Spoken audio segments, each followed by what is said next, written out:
Daniel, do you know what today is? July 1st. Mm-hmm. What day is it? The birth of Canada. It is the birthday of Indiana Jones. He is 120 years old today.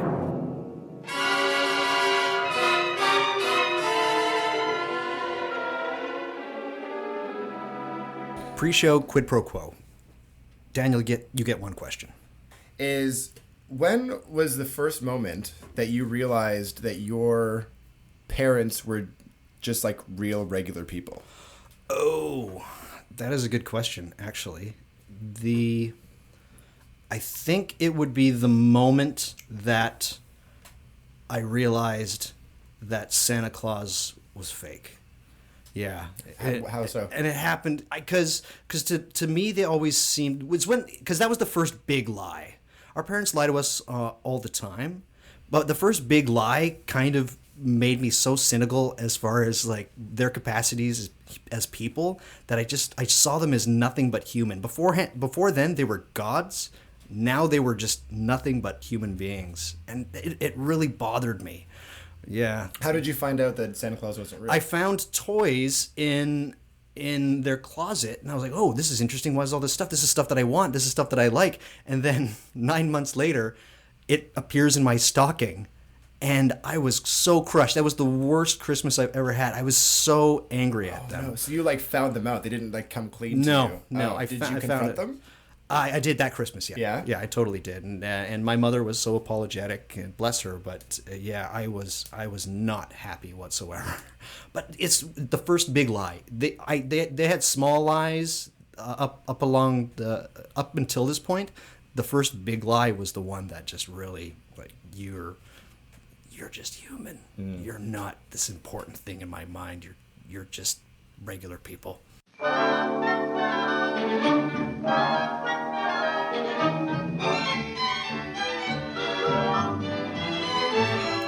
Hey everybody, welcome to What Magic Is This? A podcast that will guaranteed make you at least 5% more sexy and mysterious. My name is Doug Batchelor, and this is What Magic Is This Again is a podcast about magic, the occult, the esoteric, the paranormal, and other strange things. And we are joined by Daniel. Hello.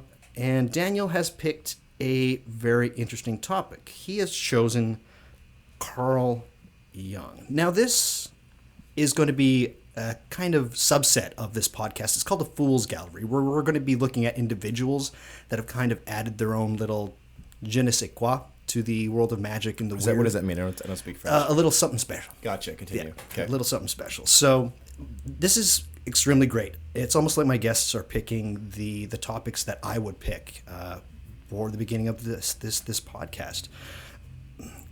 Carl Jung is an amazing man. He was probably my first mystical hero. When I was in grade 11, so I would have been 17 years old, I had a teacher in grade 11. His name was Mr. Heaney. He was 6'5". Whoa. He was wide as a shithouse. He was a horse farmer. Horse rancher.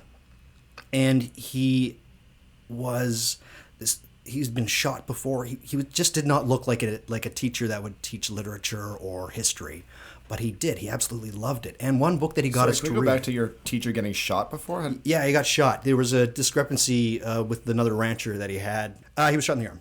Oh shit! He was shot in the shoulder, actually. Anyways, one of the books that we had to study in grade 11 was a book called Fifth Business by Robertson Davies. Are you aware of it?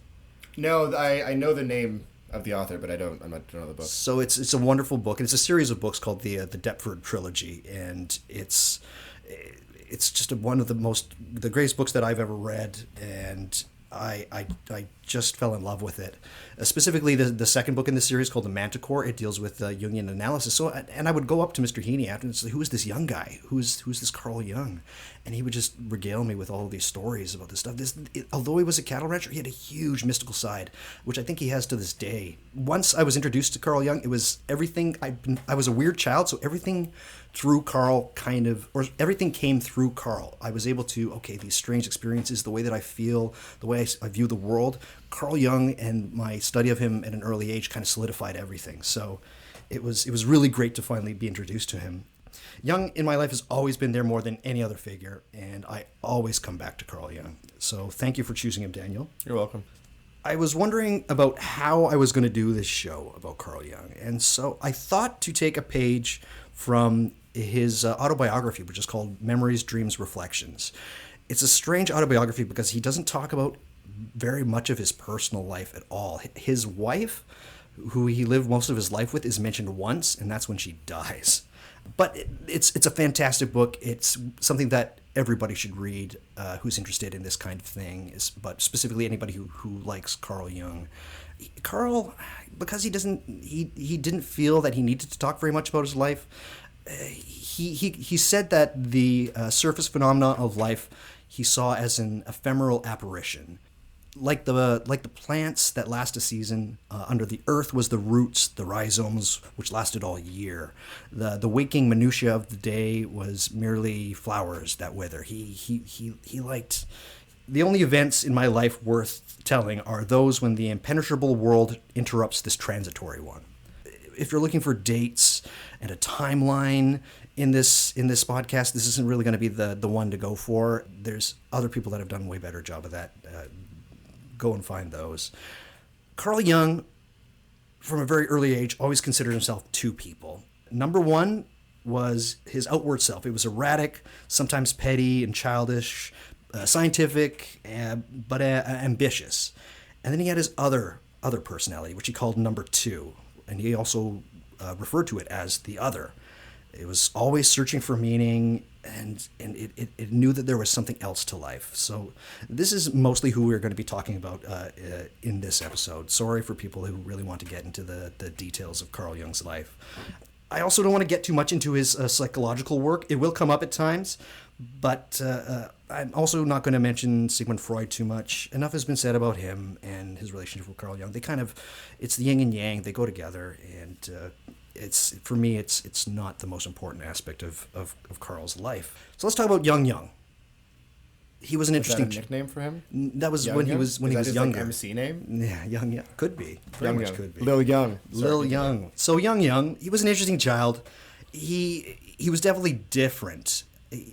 He was very sure that when he was younger that he was related, or he was a relative of Goethe, the gentleman who wrote Faust. He was a mystic himself. So he was an interesting child, but he definitely stood out. He definitely was not your normal kid. He talks about seeing the people around him, and he compared them to tadpoles in a puddle in the middle of summer underneath the sun, just enjoying themselves, thinking that life is going to spring forth eternally and that there's just constant growth. But he knew somehow deep inside him that come tomorrow the puddle will all dry up and they'll be left baking in the sun. So he was an interesting kid. Was also steeped in the occult. His family was very interesting. His maternal grandfather, Samuel Pricework, when his first wife died, for years afterwards, he would go into his study, and his new wife would sit behind him, and Jung's mother would be in the room as well, and he would talk to his dead wife. And Jung's mother was there to keep the bad spirits away. Jung's mother, rural Swiss, very interesting woman. In some ways, I think Jung was kind of frightened of her. She had her airs about her, and Jung said that she would talk in two different voices, not just tones, but it was almost like two different people talking. Like at all times, or just during these every once supernatural encounters? Every once in a while, she would get very serious, or she'd get very spiritual, and she would be like a totally different person. So, Jung's cousin was also a psychic medium. In fact, Jung's his doctoral thesis was about the seances that Jung would do with his cousin Helena. Jung also he loved nature. When he saw nature, he said that that's where God is. I know that's where the essence of God could be found, not in the things that the priests at the time were telling him in church. He saw the rocks and the streams and the plants and the flowers. He said, this is God. He had a dream very early on in which he saw God sitting on his throne above the world, and below God was a giant cathedral, beautiful stained glass and stone. And as he stared at the cathedral, God basically took a giant shit on the cathedral. A giant turd fell from the sky, hit the cathedral, and blew it into 1,000 pieces. So, but with the love of nature that Jung had, he also loved science. He liked to figure out how to take things apart and the discussion as to how things work. So this tying of love of nature and the natural and the ephemeral to a love of taking things apart, he decided when he was older to go into psychiatry. Now, what we have to realize about psychiatry and psychology at the time is that it was such a new science. It was so new. It might be hard to think of now, but the ideas behind trying to find spirits and ghosts, specifically founded by a group called the Society for Psychical Research, they were attempting to find the other side of life, the other side, what happens after you die and whatnot. This, at the time that Jung was starting his interest in psychiatry, this had more scientific clout than psychiatry, the study of spirits and whatnot. It seems insane to think about now, but it was a big thing. Jung kind of he kept the strange stuff in the background, but when he started, he was pretty on board with the science of psychiatry. He also worked for 9 years in a mental hospital in Bergholzli. I don't know if I'm pronouncing that correct. It's a Swiss hospital for the insane, and he saw for 9 years just the worst cases of mental illness that anybody had ever seen. This was one of the first hospitals, and it was the main doctor of the hospital itself who said that, yeah, we're going to start using psychiatry to try and treat these people's illnesses. They were championing. Now, Jung didn't invent it, but he kind of mastered it. The word association that people, if I say a word, you say what comes to your mind. So let's give it an example. Love to. Ready? Okay. Yeah. Candle. Light. Book. Read. Table. Chair. Penis. Balls.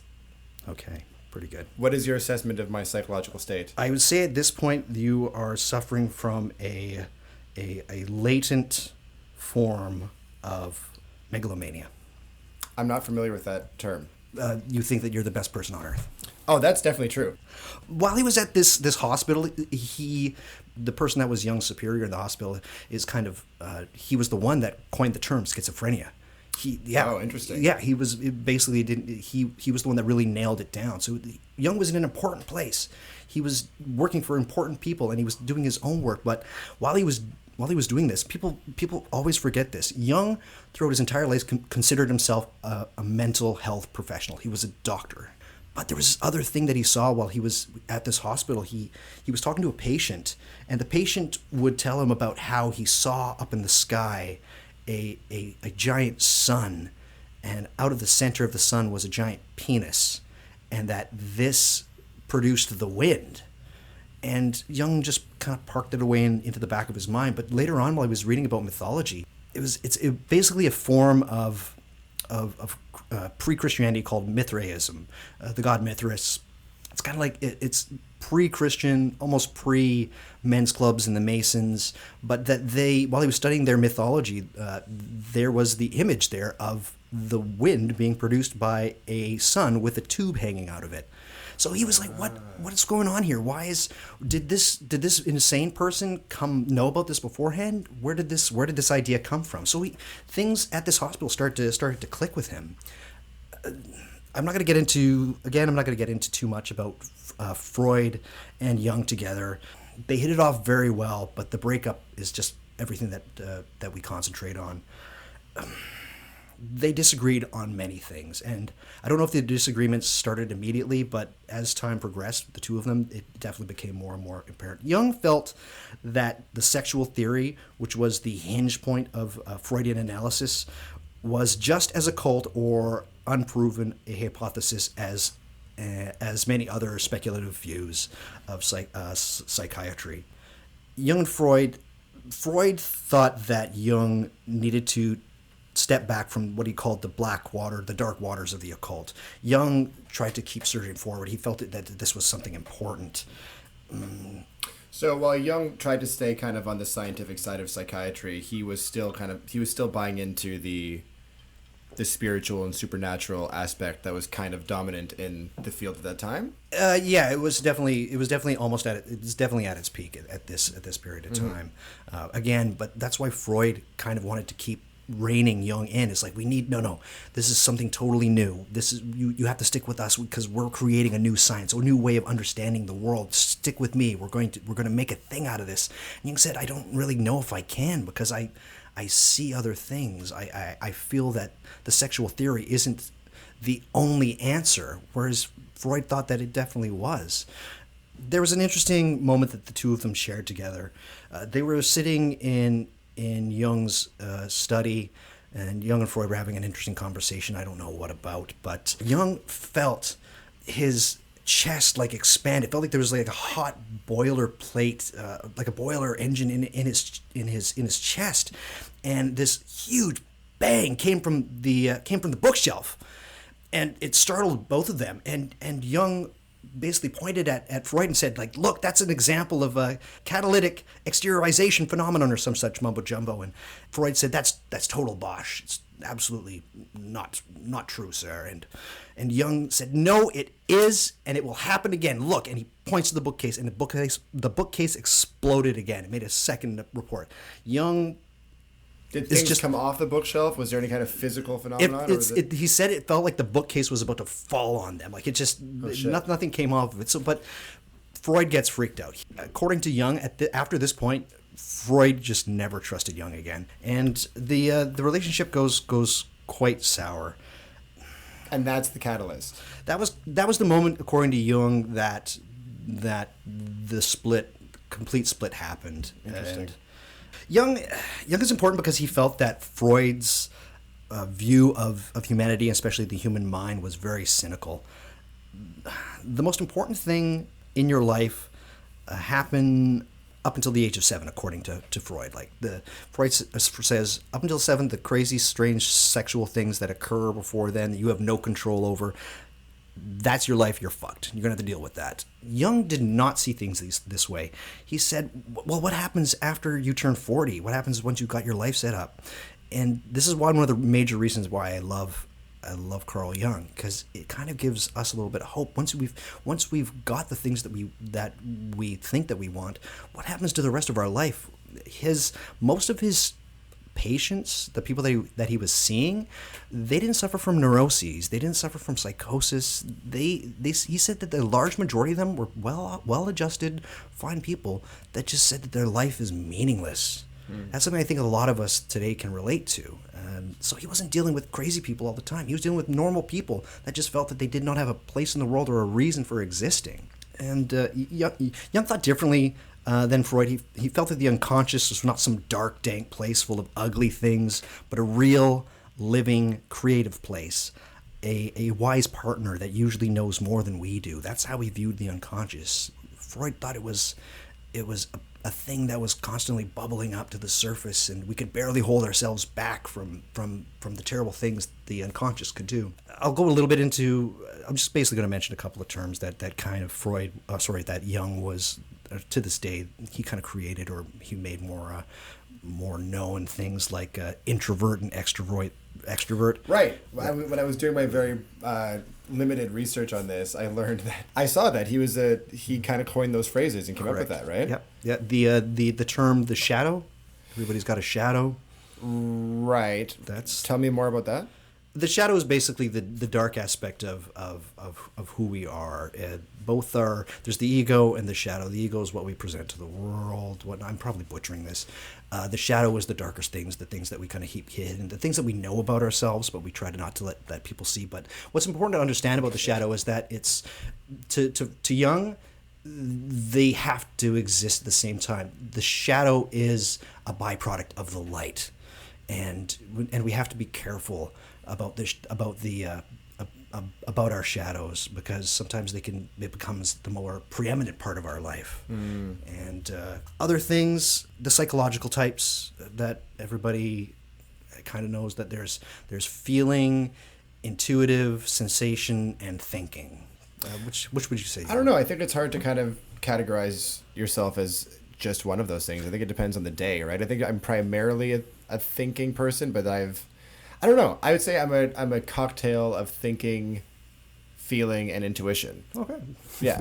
Well, what's interesting about I'm a this very is complex man, Doug. well, aren't we all? But this is one of the major Andre, reasons not so why much. I had to do recently through my work. I had to do this stupid work seminar where they tried to use these ideas to categorize us, and I was so disappointed because when they gave us a little pamphlet before we started the seminar, I saw Jung's name there, and I just went, "Oh my God!" It was so fucking terrible, and like, hey, like, I'm the thinking type. I'm the intuitive type. Look at me, I'm wacky. People at work think I'm this, and it was I was sending death stares to my boss throughout this entire thing. Like, how could you do this to my hero? How did things get this fucked up? That like this is what he's known for. Anyways, Jung was well aware the same sentiment that you came to. I'm a complex human being. That's as he moved through his life, he constantly refined things. And as far as the personality types, is like I don't think that this is that relevant. I think I might have been too wrong to try and pigeonhole people. So he recognized this. Anyways, Carl Jung had to split from Sigmund Freud. He could not toe the line. The sexual theory didn't make a ton of sense to him. It was part of psychology, but it was not the major part of psychology. And so he did. At 39 years old, he gets ostracized by his peers, by Freud himself. It was a bit of a sliding away. It wasn't a complete break. It was just kind of they stopped talking to each other over a period of months. And How prominent was he in the community before this? He was the number two. It was Freud and Jung. Freud thought that Jung was going to be his heir, his successor to carry forth the ideas that Freud had. And Freud and Jung just basically said, I can't do this. So again, yeah, he just distances himself from Freud. He gives up his university post, and he suffers basically what I could call a nervous breakdown, or just some form of breakdown. He starts to go a little bit crazy. The visions start appearing before him. He starts having terrible dreams. He has a vision. He was traveling on a train, and he was looking out at the landscape, and he had a vision of this giant tidal wave spilling over all of Europe, just completely engulfing Europe, but stopping short at the Swiss Alps. And then the water, which was yellow, turned red with blood, and he saw buildings and bodies floating. Shortly after this, World War I broke out, and these visions were absolutely constant. These things were non-stop to him, and he felt he was going crazy. He kept a gun near his bed in case the breakdown got so bad that he would just end his life. He was in, this is a period called his creative illness, and it was while he was in this state, he just kind of he stopped. He said, if I'm going to go crazy, I'm going to lean into it. I'm going to go with it. And he let go. And this is maybe the second greatest thing that ever happened to Jung. He starts writing what is called Liber Novus, which is known as the Red Book. At times, it was kind of he would consider it kind of a youthful indulgence. At other times, it was one of his most prized possessions. And it is a beautiful book. It wasn't released until 2009. And copies of it are quite expensive. But if you look at some of the pictures in there, some of the paintings, Jung was a fantastic artist.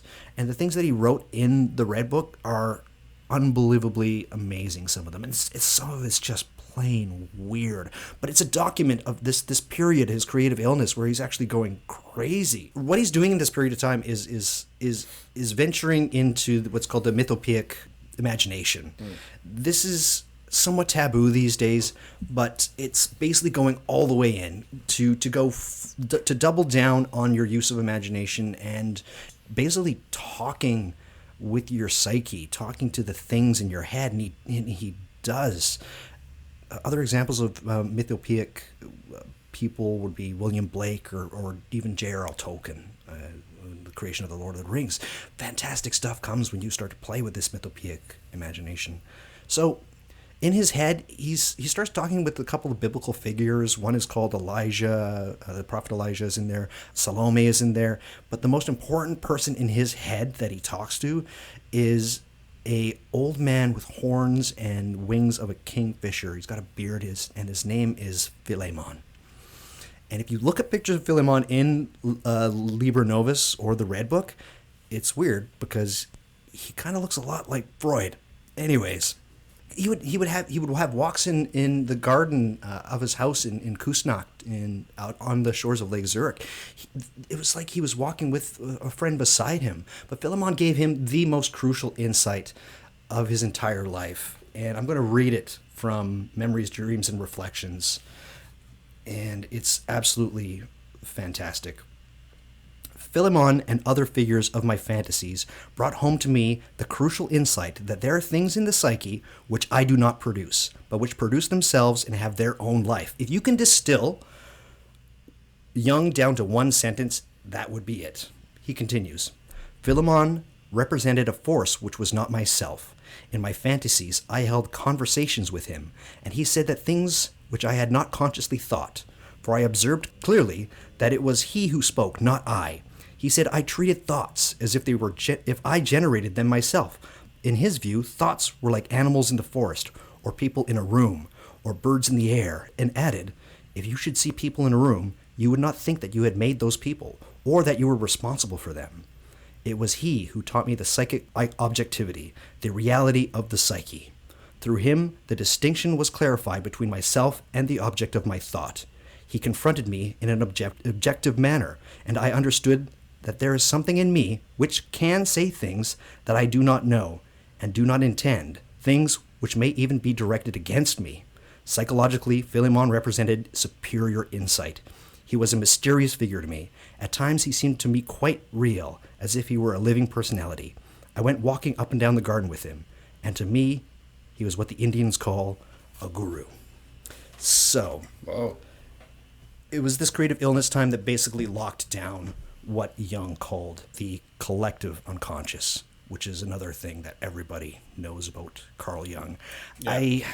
I agree with one of the biographers of Carl Jung, a gentleman by the name of Gary Lockman, when he's like, I don't like the term collective unconscious because it kind of brings forth the idea of like a one mind or an all mind or something that's built up through the ages, like sediment setting on the bottom of the ocean. Mm-hmm. That's not how the collective unconscious works. The collective unconscious has basically been with us for as long as we've been around.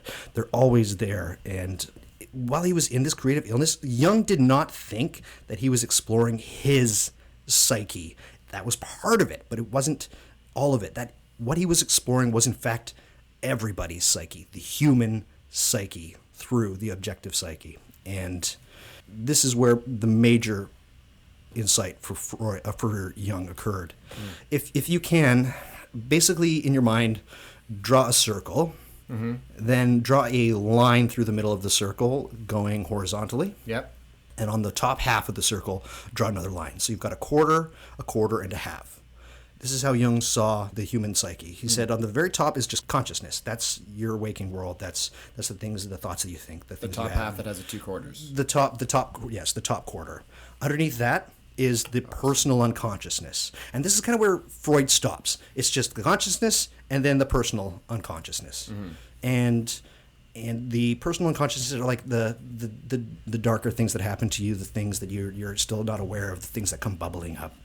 But then the bottom half of that circle, that is the collective unconsciousness, and it's huge. It's as big as your personal and your regular consciousness, right? So Jung absolutely thought that there was this form of unconsciousness, and it wasn't just something that existed as, like it's an imaginary place. For Jung, this was fucking real. This was almost like another dimension on top of ours, the collective unconsciousness. We can't see it, but we can interact with it. And how the collective unconsciousness interacts with us is through archetypes. The second sentence in Memories, Dreams, and Reflection is, everything in the unconscious seeks outward manifestation. So, what are archetypes? Archetypes are inherited, innate, and a priori modes of perception, which regulate perception itself. They are primordial ideas common to all mankind, and they express only through archetypal images. They are charged with emotion and function autonomously. His definition of an archetype, because again, as I mentioned, they kind of changed as Jung got older. He was always, what was great about him is he was always constantly refining. Always, nothing was ever set in stone like Freud. It wasn't just like, this is how it is. Like he was always working on his own theories. So I want to give you a bit of an idea how to think about archetypes. So basically take a bunch of water, put it in a bowl, and then you dissolve salt into the water. So you still just have like a clear liquid. If you were to show it to somebody else, they would be able to see, okay, there's just water in the bowl. The water, the liquid would be the collective unconsciousness.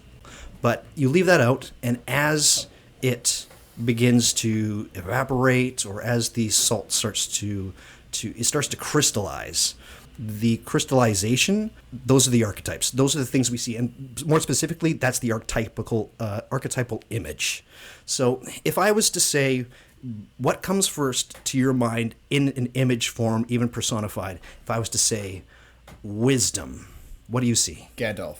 Yeah, you see an old man with a beard. Yeah. Why does that occur in nearly almost, now nothing's universal, but in so many cultures, when somebody thinks of wisdom, they see an old man with a beard, maybe with a book, but always wearing a robe, right? Like this is, do you understand what I'm trying to get at? Yeah, I do. These images seem older than we are. They seem to have always been around. And we like things, and we like artwork, and we like stories involving the archetype. The most successful film series of all time is Star Wars. Yeah. And it's about the hero and our idea of the hero. Well, I was going to say, so my only experience we're attracted to these archetypes. We don't know why. They click something. It's like we get it without needing to, and we follow along because they're just born in us. They're there. Yeah, so my only experience with researching Carl Jung was it was a book called The Hero with a Thousand Faces by Joseph Campbell. You've read it, I'm assuming. Yeah. So one of the theories that stuck out to me in that book was the idea that these aren't so much things that are just innately there due to the collective unconscious, but it was also because they are almost inherited and like passed down in our genetics. In our genetics, there's also the idea of memes, as meme has a very different term nowadays with the internet culture. Yeah. But an actual memory gene, right? Right. That there's a lot of that can be put towards that. Again, I don't know if we will find an answer to this. It's so ephemeral that we probably won't be able to. But Here with a Thousand Faces, Joseph Campbell is an amazing way to get into Jung. He's absolutely wonderful. He met Jung on, I believe, one occasion, and they just fell in love with each other. Anyways, they're romantically? Well, who knows? You're Carl Jung was a very attractive man. Was he? I saw photos. He looked old. He looked old, but if you look at pictures when he was younger, for his time, he was a tall man. He was very strong. He was very popular in college and high school and whatnot. Yeah, he was a ladies' man. He was a ladies' man. He had mistresses his entire life. So how does one interact with the collective unconscious? Well, there's dreams, there's intuition, there's art and expressing of art. There's the acknowledgement of synchronicities. Do you know about synchronicities? Do you know? I do not. So synchronicities, or most common thing that is equated with synchronicities is coincidences. But these are meaningful coincidences. They are defined as a causal connection between psychic states and objective events. So, there's a difference between that and a synchronism. So an example of a synchronism would be something like telephone telepathy, which would be you think about somebody and then they call you. That happens to me all the time. Yeah, no doubt. And but the difference between that and a synchronicity is meaning. It's finding some kind of meaning in the thing that's happening to you. Do you care to elaborate? I can give you an example. Okay. For a period of time, I had this friend who was going through a rough time. We were talking about the tarot, and this happened weeks before. While this was happening, I was trying to do some kind of dumb psychic experiment. So I had a deck of tarot cards, and I was trying to each day manifest just shuffling the deck and then picking up a card, and I would pick up the Fool card, which is a 0 in the tarot deck. And I would do this. I did this for a period, and it's just dumb. I mean, it's just the experiments that you do when you're a young magician. Anyways. Wait, so you were trying to manifest the Fool card, Yes. or you were actually picking No, up I the was Fool card? trying to. I was Gotcha. trying to. I think out of 30 days, I think I did it once or something like that. Great. But I remember once picking up the card, the Ace of Wands. And on the deck that I was using, it was the Crowley's Thoth deck or the Thoth deck. And I don't know why, but I just looked at the Ace of Wands like really carefully. And I don't know, it looked really beautiful that day. And I put it away. And then I went to then I was going to go to work. And as I went to work, I got some mail, and I noticed there was a package. And it was a package from this friend that I was talking about earlier. And I opened it up, and she had made me a Ace of Wands card on the same day. A synchronicity is like the universe is trying to tell you something. So another way of interacting with the collective unconscious is what Jung called active imagination. And that is, in a nutshell, it's almost like daydreaming times 10. It's you're constantly engaged in your imagination. I'm going to be doing a whole episode on the active imagination, so I can't go into it too much, but it's a truly amazing thing. All of these things, dreams, intuition, archetypes, the synchronicities, active imagination, these were what Jung would use to help his patients achieve what's called the transcendent function. For him, he felt that this was the most efficacious way to do therapy. And what it is that you use these tools to get out of the way of and let transcendent function take over to help people realize that their problems are not that big anymore. You're not curing them. You're just letting them realize that there's some meaning somewhere else that's bigger than this, and that I can move forward with what's happening. A good example of this is at one point there was a synchronicity where he had a female patient. And she was a staunch materialist, like it's the world of science, that's the only thing. But she was having some huge familial problems. Then Jung would ask her about a dream, and he asked her, well, what did you see in your dream? And she said, I saw a scarab, large golden beetle. And Jung asked her, well, do you know what a golden beetle or a golden scarab represents? She said, no. She said, well, to the Egyptians, it represented rebirth. And she thought that was kind of interesting. They continued talking, and then Jung heard a rapping on the window. And so he goes to the window and he opens it up, and a large bug flies into the window. He catches it, opens his hand, Shut the fuck and it's a scarab. It's not a scarab itself, but a scarabid beetle. And she said, like, what is that? Well, it's about the closest that we have here in Switzerland to a scarab beetle. And at that moment, she just completely let her defenses down. She completely changed, and she's like, look, okay. This is now my rebirth. Like, this is now when I start to change things. And she became more open, and she became a more willing participant in her therapy. So again, these were the tools that Jung would use to help people to transcend what they would feel as their neuroses or their problems in life. And I'm probably butchering transcendent function a little bit. There's much more, as there is with all of this. I'm figuratively scratching the surface with these things. Jung and the occult. Now, this is the stuff that I really love about Carl Jung. When he was younger, he was in his house, and out of nowhere, his oak table exploded. It just blew apart for no reason. Some people would say that, well, that's just what happens. Well, this wasn't the only instance. He was with his mother, and a little bit later on in life, and a large snap sound occurred.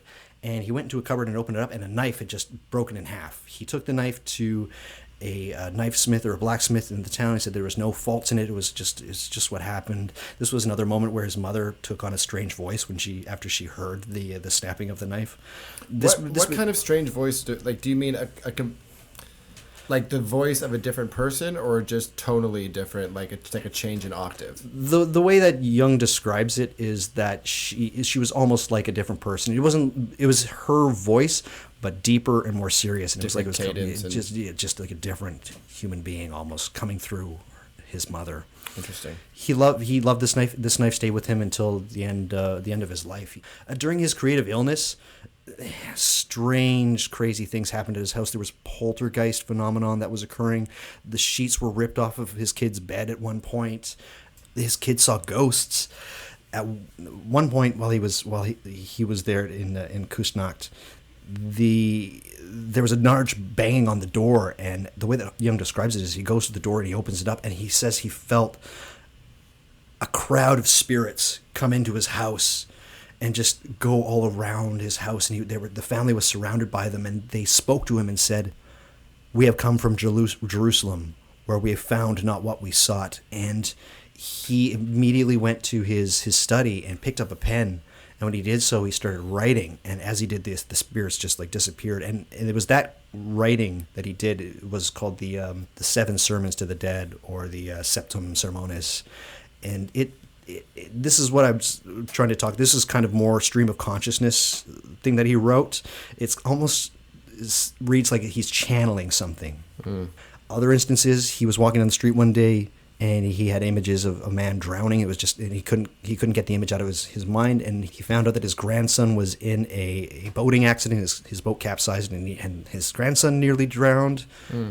One of the more interesting psi phenomena occurrences happened when Jung was at a dinner party, and the conversation at the dinner party revolved around criminal psychology. And Jung sat back and he said, "Well, I'll give you an example of the psychology of a criminal through the events that occurred in his life." And as he did so, he just kept talking, and the guests at the tables, they all started like averting their eyes, and they started kind of looking around, and you could tell that the mood definitely switched. And he finished talking, and the people were silent. And he went, "Well, I'm going to go for a cigar." So he goes out to the garden and just has a cigar, and his wife comes up to him and says, "What the fuck did you do?" He's like, "I don't know what you're talking about." I was like, "You just described the life of the man that invited us to this party." Yeah. And he's like, "Oh, all right." And he just probably finished his cigar. Jung was also aware of strange phenomena that occurred between him and his patients, and what happens when you engage in the objective psyche. He had a patient, and while he was talking to the patient's wife, she brought up the story of how when her grandmother died, a group of birds came and sat on the roof. Just more than 100 birds just landed on the roof and were there when her grandmother died. The therapy was going well with the patient, a man, and when it was winding up, Freud said, like, "I think we're nearly done here, but there's just some strange feeling I'm getting that I think you might need to see a heart specialist." And the guy says, "All right, hair doctor." Yeah, absolutely. The next day, his patient goes to the heart doctor, sees him. They find nothing wrong. He's totally fine. He's totally good. While he's walking home, heart attack, and he gets a call from his patient's wife, who says that birds are gathering on their roof. Yeah, it's a strange stuff happens between, and people working in Jungian psychology have noted this. That's like, you have to be careful about these psychic links that tend to occur. The organization I was talking about earlier, the Society for Psychical Research, when Jung did a lecture there in 1919, just about ghosts and spirits, and it was his thought at that time that they were psychological processes, that they weren't real, that this stuff was somehow within us. And strangely, the spirits in England remember this, because when he visited a few years later, he was staying at a house that he knew was haunted. He was woken up in the middle of the night with a ghost head on the pillow next to him, with half of the flesh on its face slawed off, the room filled with a terrible smell. He sat up and just stayed the rest of the night just smoking endless cigars. When they there was a collected works and lectures of Carl Jung in a book that was released years after his death. Before his death. And he basically wrote in a little footnote that the lecture that he'd done with the SPR, he said, like, basically, he's not sure whether an exclusively psychological approach can do justice to the phenomenon. Carl Jung also, he wrote a fucking book about UFOs. So as someone who really values the writings of this guy, yeah. how much of what he describes do you feel was actually happening, and how much do you think was just his brain playing tricks on him? Because the UFO thing it rings some alarm bells for me. Well, his book on UFOs is interesting because he said that they weren't UFOs. He considered them archetypal projections that were caused due to the Cold War and what happened since the end of World War II. He had this thing called the collective shadow, and he saw it as manifesting in things like Nazism. Right. And the worst parts of humanity, what happens when we get together in a group. He also saw things like the atomic bomb when it went off. It was described by Oppenheimer as brighter than 1,000 suns. And Jung said, can you imagine how dark the shadow would be?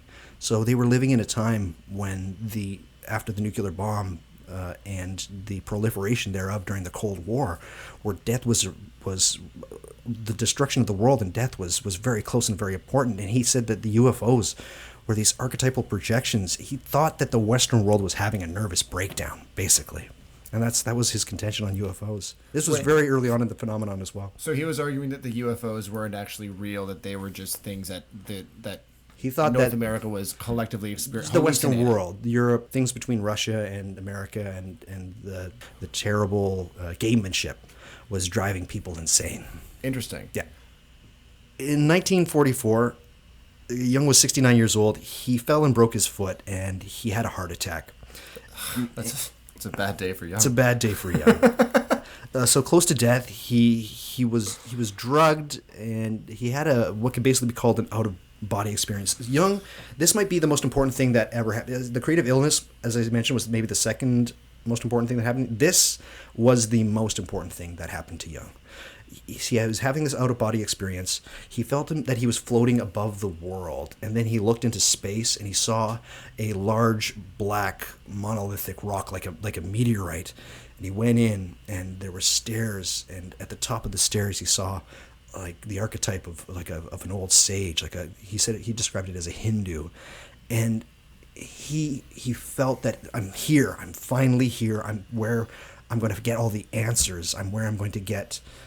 I'm with my people, but he also saw his doctor in his vision, in an archetypal form, telling him that he had to return, that women specifically needed him. The world needs you to return. Women need you to return, and that you will not die today. And so Jung comes back into consciousness, and he is quite disappointed at coming back to reality. He thought that he had finally come to the place where he was going to get all the answers. He was going to get everything that he was seeking for up until this point. But in a strange way, he intuited that his doctor was going to die, that his doctor in his vision had taken Jung's place in death. And on April 4th, 1944, so 444, Carl Jung found out that his doctor basically contacted Septicemia and died a few days later. And this was how long after this vision that he had? This was shortly after, because he was out for a short bit, but he was sitting in the hospital bed. He kept telling his doctor like you're this archetype called Kos, I believe. You're this archetype. You will die. And his wife's like, what is he talking about, this Kos thing? The doctor said he's hysterical. He's been given a lot of drugs, and don't listen to him. But yeah, 4/4/44. As I said, but that was the day that he found out that his doctor had died, or that was the day that he died? That was when he first sat up in bed, basically, and he said, and he saw that his doctor had taken ill. So not the day that he died. Not that it was he died. The day that he okay. Yeah, that he definitely got ill. Gotcha. What happens after this is Jung untethered. He had reached the apex, and he had come back. And I love absolutely love. This is what I think of when I think of Carl Jung. This is the moment after this vision. I believe it's chapter 8 in Memories, Dreams, and Reflections. It's something, if you don't want to read the whole book, just read that, because it's just so glorious the way that he describes his experience. And after this is really when Jung comes into to the forefront. So Carl Jung was his entire life, he wanted to be considered a scientist. He strove towards science. Again, mental health professional. He was a medical doctor, which is interesting because Jung's work, much of it is very hard to read. He acknowledged this himself. He basically came out and said that a lot of the things that I write, they might not make a lot of sense. He also said a little bit later on that to avoid the distractions and prejudice of the Western mind, you will have to introduce the matter under a cloak of science. So when he was writing about occult things, the collective unconscious, archetypes, the myths, the scientists in him kind of made a lot of what he wrote a bit convoluted.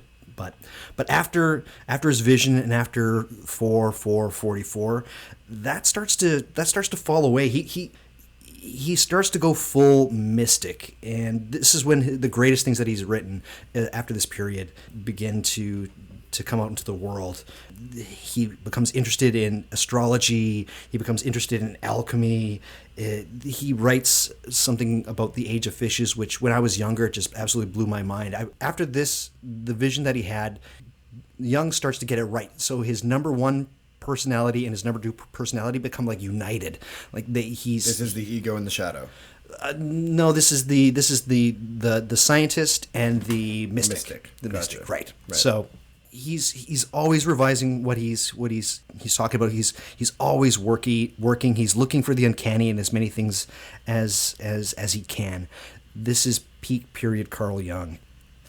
In 1955, his wife Emma dies. Again, she's only mentioned once in his biography. And on June 6th, 1961, he's suffering from ill health. He gets one of the finest bottles of wine from his cellar. He drinks it. He goes to sleep, and he never wakes up. It's said that a storm broke out over Lake Zurich, because of course it did. On death, Carl Jung says, "What happens after death is so unspeakably glorious that our imagination and feelings do not suffice to form even an approximate opinion or conception of it." My final thoughts about Carl Jung and why I love him so much is he was a crusader for the uncanny. He felt that the Western world was doomed to the rational and it no longer could experience the uncanny. When mankind has been given marvels beyond comprehension, they will be beyond all kind of wonder. In his trip to Africa, he was talking to a medicine man there, and the medicine man said to him, quite frankly, "We no longer dream because the Englishman knows everything." You see, anthropologists up until the 1950s, they'd taken the idea of these experiences that were very common for indigenous cultures and Western cultures beforehand, and said it's childish to believe these things. It's no longer important. And Jung was one man, basically trying to convince people, and it was almost literally only him at this point, surging forward and being like, no, mankind needs meaning. This is inherent within us. We need to see the uncanny, and we need to be able to recognize that this is a part of the human experience, and that to downgrade all of these things is foolish, and we will suffer for it. He said that his therapy approach was to connect the individual with God. That in a nutshell. That's what he wanted to do. Psychology and psychiatry up until this point was trying to divide people, was to try and murder, to dissect. And Jung saw the differences between culture and the dividing walls between them, to him, were completely transparent. He was talking about, again, he wasn't talking about his psyche. He was talking always about the human psyche. Really so broad, but he just absolutely nailed it in so many respects. And also, he warned about playing with the objective psyche. I can't bring up the quote because I couldn't find it, but he said that in general, man does not need to work with the objective psyche more than through dreams and through intuitions. But more than anything, Carl Jung, he wanted to help people.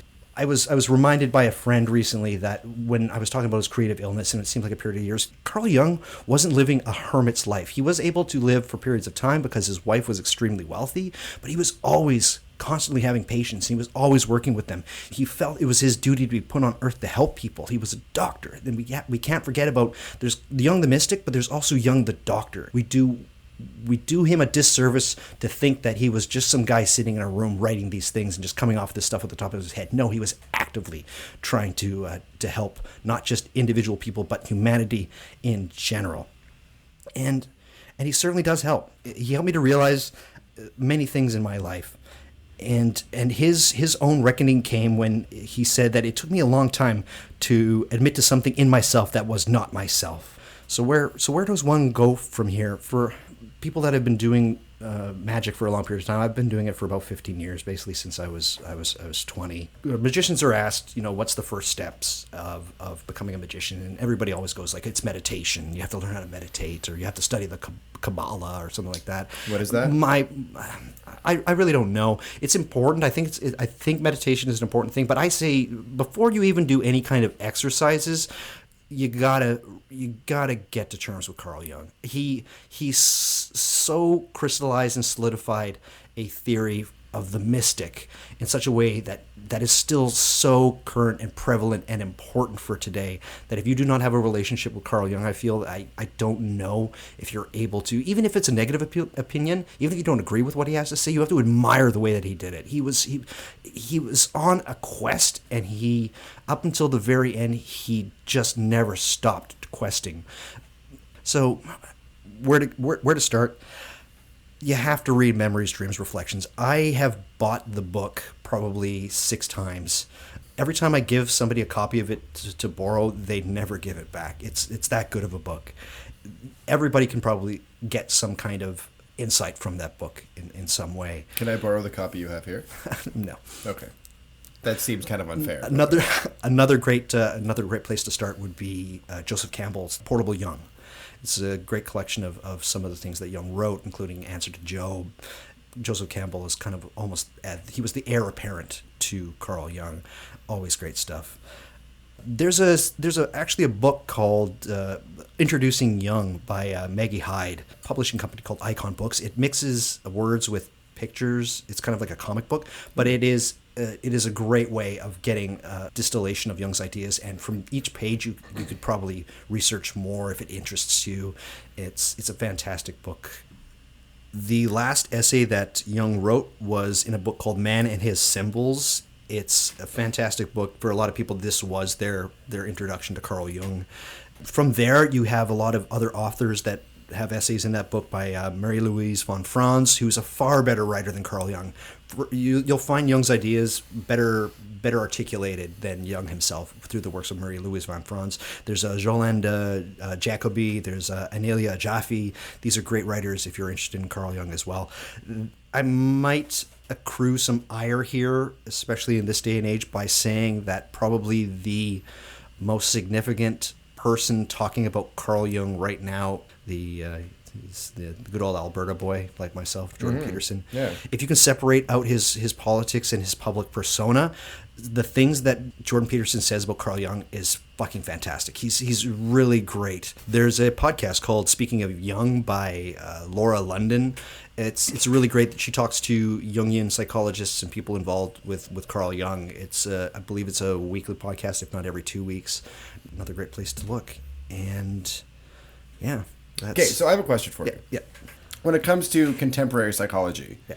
how much validity is given to Jung's theories as things that can be put into practice, and how much are his writings only valuable or accepted as fact to those in kind of the mystic community, or are they accepted as as valid in the actual scientific psychological community as well. I was very lucky when I was growing up. I had a psychologist since I was about 11 or 12 years old, who was a wonderful combination of both, because he knew that I had some, I saw mysticism within me, and I had a penchant towards the meaningful side of life. So he was very patient in that respect, but he would not be your average psychologist. He was a great man.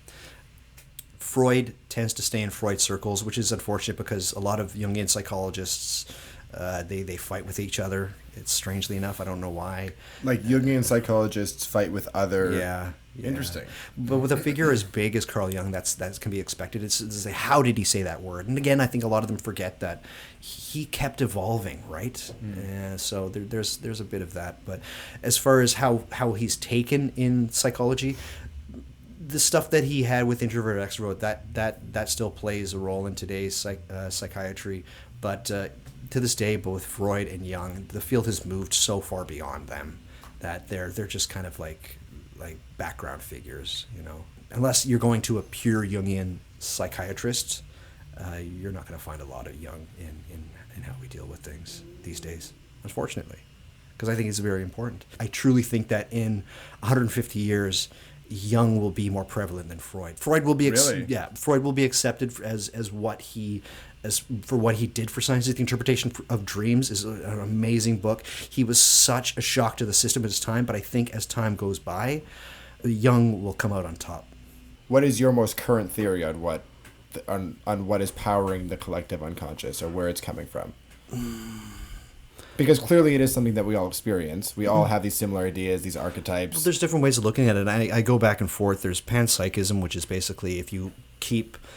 matter eventually has to create consciousness. I think that's utter garbage. There's idealism, which says that consciousness is the fundamental aspect of reality. It's all consciousness, all the way down, which kind of becomes like lazy monism, which is like all is one kind of thing. All is mind kind of stuff. The best option that I have now is that.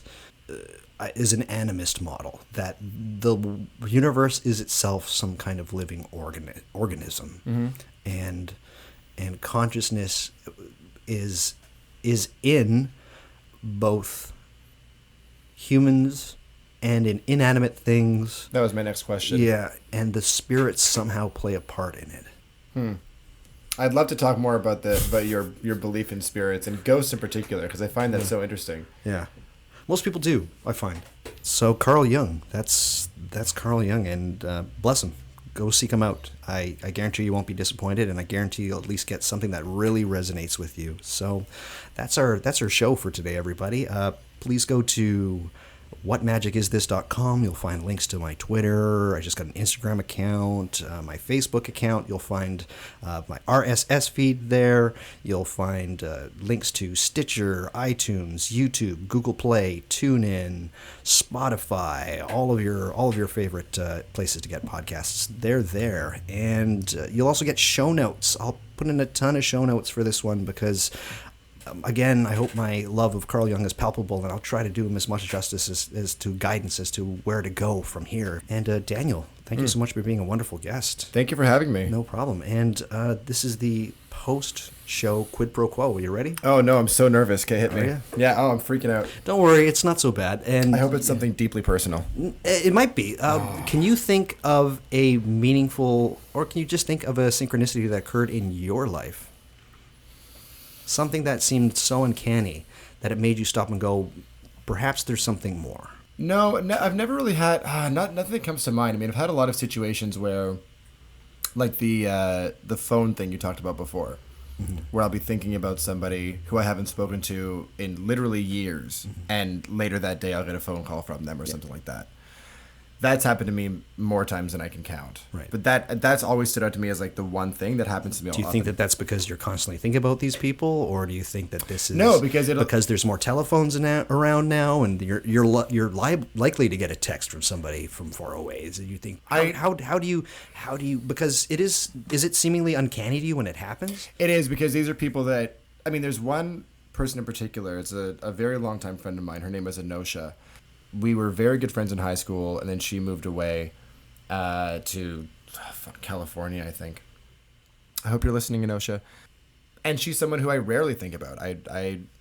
Maybe she'll cross my mind once a year, and it kind of seems like when on that day that she does, I get a phone call from her. Right. So it doesn't seem like it's a coincidence due to more available or accessible technology. I've always seen that's always been the one thing that stuck out to me is, okay, there seems to be some kind of weird thing that I'm putting out that she is also putting out, or maybe has latched onto. You know what I mean? So that's maybe sending some kind of wave that way. I don't know. How does it make you feel?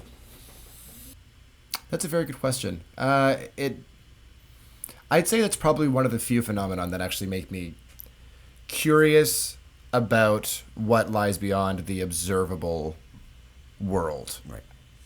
Because I'm someone who really prides themselves on objective reason. Right. And stuff like that makes me think there's probably something. I mean, I'm well aware there's stuff that I can't perceive or understand or see, but that's one of the things that really stands out to me is Daniel.